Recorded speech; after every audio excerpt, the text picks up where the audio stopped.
നമ്മൾ ഈ ദൃശ്യങ്ങളിൽ കാണുന്നത് പമ്പാ നദിയോട് ചേർന്ന് ഒരുക്കിയിട്ടുള്ള പന്തലുകളിലും അതിന്റെ സമീപ സ്ഥലങ്ങളിലുമൊക്കെ അയ്യപ്പന്മാർ മകരജ്യോതി ദർശിക്കാനായിട്ട് കാത്തിരിക്കുകയാണ്.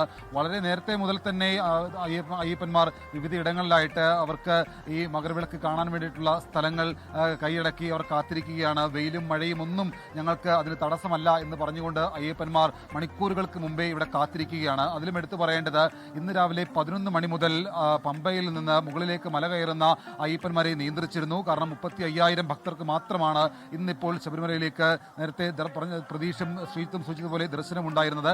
ബാക്കിയുള്ള അയ്യപ്പന്മാർക്ക് മകരവിളക്ക് കഴിഞ്ഞുള്ള സമയങ്ങളിലായിരിക്കും അയ്യപ്പ ദർശനം നടത്താൻ സന്നിധാനത്തേക്ക് മുകളിലേക്ക് കയറിപ്പോകാനുള്ള അനുവാദം. അതുകൊണ്ട് തന്നെ ഇവിടെ വന്ന പലയിടങ്ങളിൽ നിന്ന്, രാജ്യത്തിന്റെ പല സംസ്ഥാനങ്ങളിൽ നിന്ന്, രാജ്യത്തിന് പുറത്തു നിന്നടക്കം വന്ന അയ്യപ്പന്മാർ വിവിധ ഇടങ്ങളിൽ ഇപ്പോഴേ വളരെ ശാന്തരായി സമാധാനപരത്തോടുകൂടി ഇങ്ങനെ ഓരോ പന്തലിൽ കാത്തിരിക്കുന്നതാണ് നമ്മൾ ദൃശ്യങ്ങളിൽ കാണുന്നത്.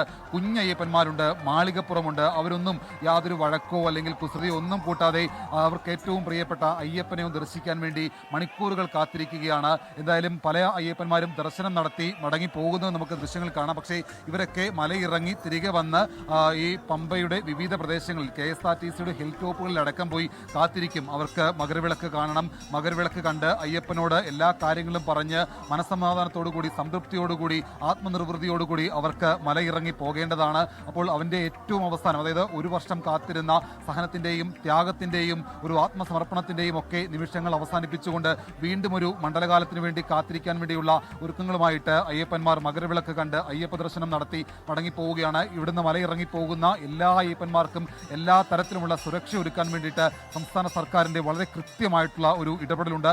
യാതൊരു വിധത്തിലുമുള്ള അനിഷ്ട സംഭവങ്ങൾ കൂടാതെ ഈ ദിവസം വരെ മണ്ഡലകാലം കൊണ്ടെത്തിക്കാൻ കഴിഞ്ഞതിൻ്റെ ഒരു ആത്മസന്തോഷം അല്ലെങ്കിൽ അതിൻ്റെ ഒരു സംതൃപ്തി സംസ്ഥാന സർക്കാരിനും ദേവസ്വം ബോർഡിനും ഉണ്ട് എന്നുകൂടി എടുത്തു പറയേണ്ടതാണ്. മലയിറങ്ങി പോകുന്ന അയ്യപ്പൻ ഭക്തന്മാർക്ക് കൃത്യമായിട്ട് അവർക്ക് എവിടേക്കാണോ പോകേണ്ടത് അവർക്ക് പോകാനുള്ള സൗകര്യം ഒരുക്കിക്കൊണ്ട് KSRTCയുടെ 1000 ബസ്സുകൾ ക്രമീകരിച്ചിട്ടുണ്ട്. അതാണ് പമ്പാ നദിയോട് ചേർന്നുള്ള ആ റോഡ് സൈഡിൽ നിർത്തിയിട്ടിരിക്കുന്നത്. അയ്യപ്പന്മാർ ഇറങ്ങി വരുന്ന മുറയ്ക്ക് ഇറങ്ങി വരുമ്പോൾ പോലും ഒരു തരത്തിലുള്ള പ്രശ്നങ്ങൾ ഉണ്ടാകാൻ പാടില്ല. അതുകൊണ്ടാണ് അയ്യപ്പ ഭക്തന്മാരുടെ എണ്ണം 35,000 നിജപ്പെടുത്തിയത്. ഇറങ്ങി വരുന്ന, അല്ലെങ്കിൽ ഇവർ തിരിച്ചിറങ്ങി വരുമ്പോൾ ബാക്കിയുള്ള ദർശനം നടത്തുന്ന അയ്യപ്പന്മാർ കയറി പോകരുത് എന്നുള്ള നിർദ്ദേശം കൂടി കൊടുത്തിട്ടുണ്ട്. കാരണം അവിടെ അതിന് സമയം നിശ്ചയിച്ചിട്ടുണ്ട്. അതിനുശേഷം മാത്രമേ കയറി പോകാവൂ എന്നാണ് പറഞ്ഞിരിക്കുന്നത്. അങ്ങനെ എന്തായാലും അയ്യപ്പന്മാർ ക്ഷമയോടെ കാത്തിരിക്കുകയാണ്. തിരുവാഭരണം വഹിച്ചുള്ള ഘോഷയാത്ര ഏതാണ്ട് 1 മണിക്കൂറിനകം ശരംകുത്തിയിലേക്ക് എത്തും. ഇപ്പോൾ ചെറിയാനവട്ടം പിന്നിടുന്നു എന്നാണ് നമുക്ക് ലഭിക്കുന്ന വിവരം. എന്തായാലും അയ്യപ്പ ഭക്തന്മാർ അങ്ങേയറ്റം ക്ഷമയോടുകൂടി മകരവിളക്ക് കാണാൻ വേണ്ടി പമ്പയുടെ